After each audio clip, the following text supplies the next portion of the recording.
Hello बच्चों, let's see this question. ये आपका एक एजर्शन और रीजन बेस्ड क्वेश्चन है जिसमें आपकी एजर्शन बोलती है international trade is very essential and no country can survive without it. यानी कि क्वेश्चन में आपकी जो एजर्शन है वो ये बोलती है कि इंटरनेशनल ट्रेड बहुत ज़रूरी है और इस इंटरनेशनल ट्रेड के बिना कोई भी कंट्री सर्वाइव नहीं कर सकती है। रीजन क्या दिया हुआ है? Resources are space bound and no country is self sufficient in every kind of resources. यानी कि जो रिसोर्सेज हैं वो एक स्पेसिफिक एरिया में ही बाउंड होकर रहते हैं और इसीलिए कोई भी कंट्री अपने आप में सेल्फ रिलायंट नहीं हो सकती है। दैट्स वाई कंट्री जो है इंटरनेशनल ट्रेड के ऊपर डिपेंड करती है। तो बेसिक सी बात है, यहाँ पे हम बात किसकी कर रहे हैं? इंटरनेशनल ट्रेड की बात कर रहे हैं। तो क्वेश्चन का की कॉन्सेप्ट है इंटरनेशनल ट्रेड। अब देखो ट्रेड क्या होता है।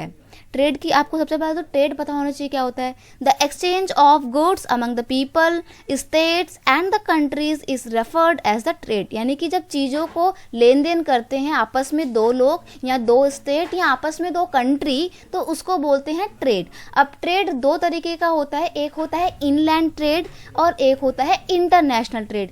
इनलैंड ट्रेड यहाँ पे उसको डोमेस्टिक ट्रेड भी बोलते हैं।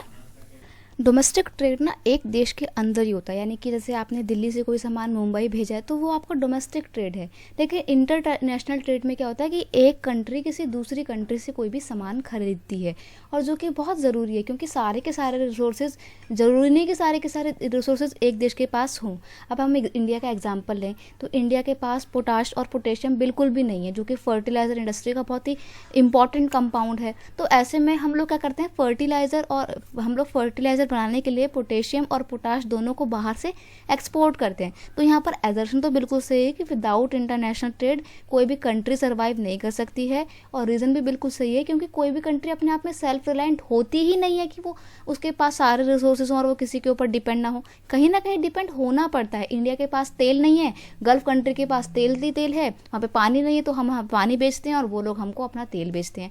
तो ये शेयरिंग चलती रहती है, ठीक है। तो यहाँ पर आपका एजर्शन और रीज़न दोनों बिल्कुल सही है, और रीज़न एजर्शन को क्योंकि बिल्कुल सही तरीके से एक्सप्लेन करता है, that's why you will have to mark option A. I hope you understand it well. Best of luck.